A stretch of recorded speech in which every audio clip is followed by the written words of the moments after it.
Imaginez un instant que la plus grande barrière à la collaboration humaine, c'est-à-dire la langue, disparaisse. Pas dans un avenir lointain, non, mais maintenant. C'est exactement la révolution technologique qu'on va décortiquer aujourd'hui, une révolution qui commence avec la chute d'un seul et unique mur.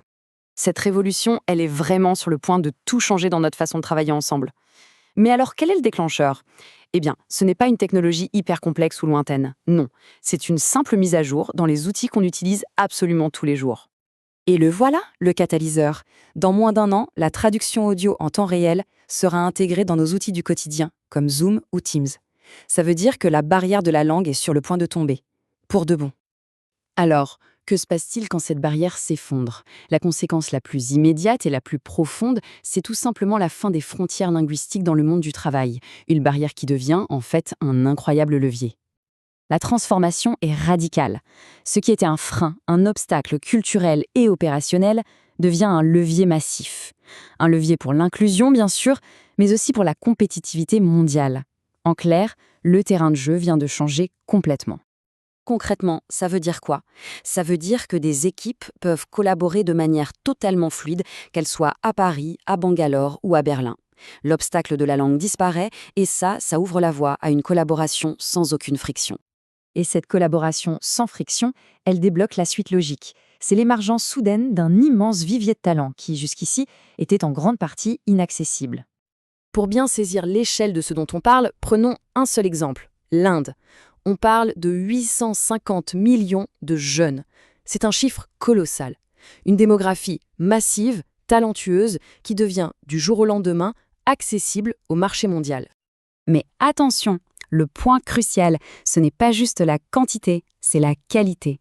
Ces talents apportent des compétences vraiment pointues, une formation solide en logique, en mathématiques et une approche hyper rigoureuse de la résolution de problèmes.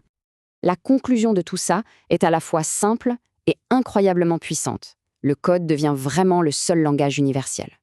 Le talent n'est plus filtré par la maîtrise de l'anglais, du français ou de l'allemand.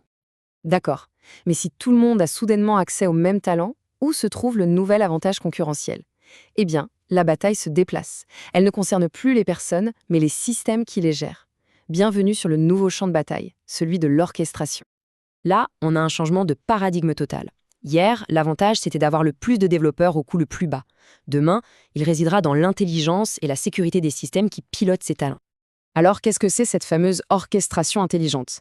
C'est tout simplement le cerveau qui va coordonner toutes les pièces du puzzle. L'infrastructure, l'IA, la sécurité. C'est un peu le chef d'orchestre de la tech, celui qui permet de créer une valeur immense sans avoir besoin d'équipes énormes et complexes. Bon, alors, comment on fait pour gagner dans ce nouvel environnement? L'analyse propose une stratégie très concrète, une sorte de manuel pour ce nouveau monde qu'elle appelle le Sharp Stack. Alors, décomposons ces trois piliers. Premièrement, la confiance. C'est crucial, on part d'un hébergement souverain en Suisse pour garantir la sécurité des données. Deuxièmement, l'efficacité, avec une stack technique bien orchestrée qui va réduire les coûts et la complexité. Et troisièmement, le talent, avec un accès direct à un écosystème éducatif mondial. C'est vraiment la combinaison de ces trois éléments, confiance, efficacité et talent, qui crée un avantage décisif.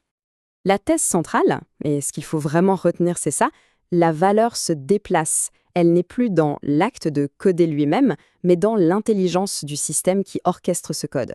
On ne paye plus pour des lignes de code, mais pour une orchestration intelligente. En fin de compte, dans ce nouveau paysage, il ne reste que deux véritables avantages compétitifs durables, la souveraineté sur ses propres données et la précision de ses systèmes d'orchestration. C'est là que tout va se jouer. Ce qui nous amène finalement à une question essentielle que chacun doit se poser. Face à cette révolution qui arrive à grands pas, nos stratégies actuelles sont-elles conçues pour le monde d'hier ou pour celui de demain?